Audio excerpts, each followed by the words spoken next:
They called themselves the Unbreakable Three: Amit, Rohan, and Karen. Since childhood, they did everything together. But one day, a misunderstanding shattered their bond. Rohan accused Karen of betraying his trust, and Amit, caught in the middle, stepped away, unable to take sides. Years passed. Each went their separate ways. Then, one evening, Amit got a message Rohan was in the hospital, needing blood urgently. Without hesitation, Amit and Karen rushed to help. When Rohan woke up, he saw them standing beside him. Tears filled his eyes. "I let my ego break our friendship," he whispered. Karen smiled. "Some bonds are unbreakable, no matter what." Moral: true friendship isn't about never fighting, it's about always finding a way back to each other. Princess Serafina loved to explore beyond the palace walls, but her father, the king, always warned her to stay close. One day, while chasing a butterfly in the royal gardens, she slipped and tumbled into the dense forest. Lost and frightened, she called for help, but no one heard her.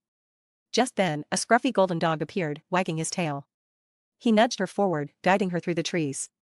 As night fell, Serafina shivered, but the dog curled up beside her, keeping her warm.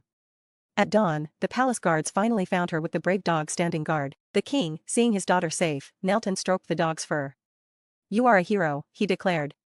From that day, the dog, named Brave, became part of the royal family, proof that true protectors don't need crowns, only hearts full of love.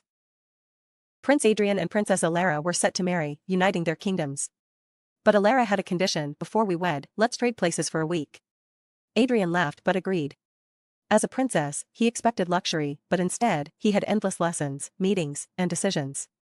Meanwhile, Alara, dressed as a prince, trained with soldiers, and rode through the villages. When the week ended, Adrian bowed. "I thought a princess lived in ease, but I see now your strength holds a kingdom together." Alara smiled.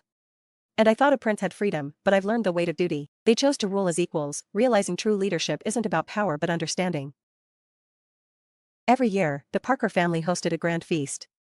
The table stretched across the yard, filled with laughter, stories, and generations of tradition. But as the years passed, people got busier. One by one, the seats remained empty. This year, Jake, the youngest, noticed the change. "Where is everyone?" he asked his grandmother. She sighed. "They always say, next year." But what if next year never comes?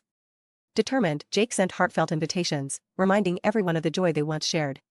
One by one, family members returned, filling every seat. That night, as laughter filled the air again, Jake realized family traditions don't fade, they just need someone to bring them back.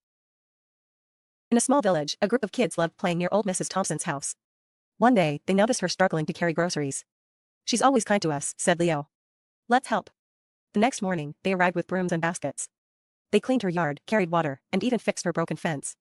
Mrs. Thompson watched, eyes brimming with tears. "Why are you doing this?" she asked. Leo grinned. "Because kindness should go both ways." The next week, Mrs. Thompson surprised them with homemade cookies. From then on, every Saturday became helping day. The kids realized that kindness, no matter how small, makes the biggest difference.